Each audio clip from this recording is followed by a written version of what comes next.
Here we have another logarithmic equations example problem. So we have log of x squared minus 6x with a base of 2, which is going to be equal to 3 plus log of 1 minus x with a base of 2. So the first step in solving this example problem is we want to get our logarithmic functions on one side. So you can see that we have subtracted it from the right-hand side to move it over to the left-hand side. So we have all of the logs on the left-hand side. The next step is we want to use our logarithmic techniques to combine these two logs together. So you can see we have a subtraction symbol here, which means that when we combine these two logs together, we'll have a fraction of the two different log terms. So we have x squared minus 6x over 1 minus x, which is going to be equal to 3.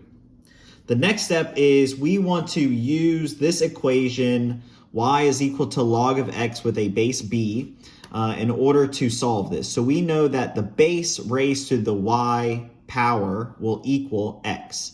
So you can see that we have a base 2, our y is 3, and our x component is all of this information contained within the logarithm. So we'll go ahead and do that where we have 2 raised to the third power, so 2 raised to the third power, which is going to be equal to all of the information contained within the log. And now we can go ahead and start solving for x. So you can see here we're going to first multiply this 1 minus x term to the left-hand side. And so we have 8 multiplied by 1 minus x. We can go ahead and FOIL this in. So we get 8 minus 8x, which is going to be equal to x squared minus 6x. And then we can basically just clean this up and manipulate it. So that way we have it in a quadratic function form that we're typically used to seeing. So we get x squared plus 2x minus 8, which is going to be equal to 0.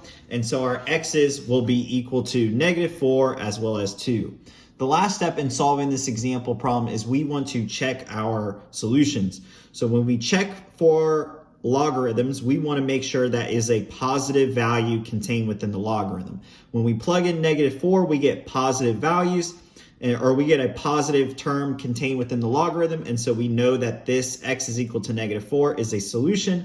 When we plug in 2, we get a negative value contained within the logarithm, and so we know that this x is equal to 2 is not a solution.